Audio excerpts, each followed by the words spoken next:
السلام علیکم ورحمۃ اللہ وبرکاتہ۔ بسم اللہ الرحمن الرحیم۔ حضرت مالک یا ابن مالک رضی اللہ تعالیٰ عنہما سے روایت ہے کہ انہوں نے نبی کریم صلی اللہ علیہ وسلم کو یہ ارشاد فرماتے ہوئے سنا، جس شخص نے اپنے والدین یا ان میں سے ایک کو پایا پھر ان کے ساتھ بدسلوکی کی تو وہ شخص دوزخ میں داخل ہوگا اور اس کو اللہ تعالیٰ اپنی رحمت سے دور کر دیں گے، اور جو کوئی کسی مسلمان غلام کو آزاد کر دے یا اس کے لیے دوزخ سے بچاؤ کا ذریعہ ہوگا۔ حضرت ابو ہریرہ رضی اللہ تعالیٰ عنہ سے روایت ہے کہ نبی کریم صلی اللہ علیہ وسلم نے ارشاد فرمایا، وہ آدمی ذلیل و خوار ہو، پھر ذلیل و خوار ہو، پھر ذلیل و خوار ہو۔ عرض کیا گیا، یا رسول اللہ، کون ذلیل و خوار ہو؟ آپ صلی اللہ علیہ وسلم نے ارشاد فرمایا، وہ شخص جو اپنے ماں باپ میں سے کسی ایک کو یا دونوں کو بڑھاپے کی حالت میں پائے پھر ان کی خدمت سے ان کا دل خوش کر کے جنت میں داخل نہ ہو۔ حضرت ابو ہریرہ رضی اللہ تعالیٰ عنہ سے روایت ہے کہ ایک شخص نے رسول اللہ صلی اللہ علیہ وسلم کی خدمت میں حاضر ہو کر دریافت کیا، میرے حسن سلوک کا سب سے زیادہ مستحق کون ہے؟ آپ صلی اللہ علیہ وسلم نے ارشاد فرمایا، تمہاری ماں۔ اس نے پوچھا، پھر کون؟ آپ صلی اللہ علیہ وسلم نے فرمایا، تمہاری ماں۔ اس نے پوچھا، پھر کون؟ آپ صلی اللہ علیہ وسلم نے ارشاد فرمایا، تمہاری ماں۔ اس نے پوچھا، پھر کون؟ آپ صلی اللہ علیہ وسلم نے ارشاد فرمایا، تمہارا باپ۔ حضرت عائشہ رضی اللہ تعالیٰ عنہا روایت کرتی ہیں کہ رسول اللہ صلی اللہ علیہ وسلم نے ارشاد فرمایا، میں سویا تو میں نے خواب میں دیکھا کہ میں جنت میں ہوں۔ میں نے وہاں کسی قرآن پڑھنے والے کی آواز سنی تو میں نے کہا، یہ کون ہے جو یہاں جنت میں قرآن پڑھ رہا ہے؟ فرشتوں نے بتایا کہ یہ حارث بن نعمان ہے۔ اس کے بعد حضرت عائشہ رضی اللہ تعالیٰ عنہا سے رسول اللہ صلی اللہ علیہ وسلم نے ارشاد فرمایا، نیکی ایسی ہی ہوتی ہے، نیکی ایسی ہی ہوتی ہے، نیکی کا پھل ایسا ہی ہوتا ہے۔ حارث بن نعمان اپنی والدہ کے ساتھ بہت ہی اچھا سلوک کرنے والے تھے۔ حضرت اسماء بنت ابی بکر رضی اللہ تعالیٰ عنہا سے روایت ہے کہ رسول اللہ صلی اللہ علیہ وسلم کے زمانے میں میرے والدہ جو مشرک تھیں مکے سے سفر کر کے میرے پاس مدینے آئیں۔ میں نے رسول اللہ صلی اللہ علیہ وسلم سے مسئلہ معلوم کیا اور پوچھا، میرے والدہ آئی ہیں اور وہ مجھ سے ملنا چاہتی ہیں تو کیا میں اپنی والدہ کے ساتھ صلہ رحمی کر سکتی ہوں؟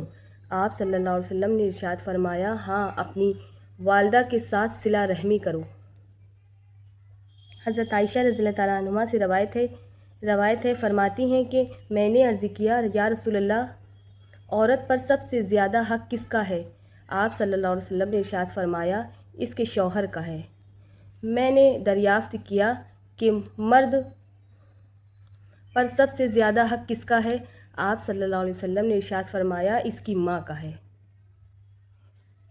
حضرت عبداللہ بن عمر رضی اللہ تعالیٰ عنہما سے روایت ہے کہ ایک صاحب رسول اللہ صلی اللہ علیہ وسلم کی خدمت میں حاضر ہوئے اور عرض کیا، یا رسول اللہ، میں نے ایک بہت بڑا گناہ کر لیا ہے، تو کیا میری توبہ قبول ہو سکتی ہے؟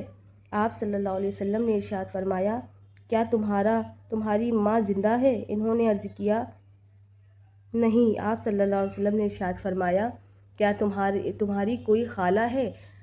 عرض کیا، جی ہاں۔ آپ صلی اللہ علیہ وسلم نے ارشاد فرمایا، ان کے ساتھ اچھا سلوک کرو، اللہ تعالیٰ اس کی وجہ سے تمہاری توبہ قبول فرما لیں گے۔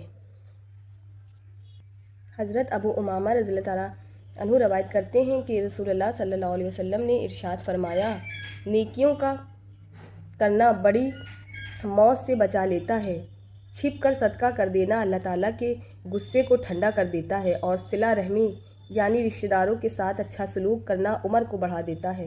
فائدہ: صلہ رحمی میں یہ بات شامل ہے کہ آدمی اپنی کمائی سے رشتہ داروں کی مالی خدمت کرے یا یہ کہ اپنے وقت کا کچھ حصہ ان کے کاموں میں لگائے۔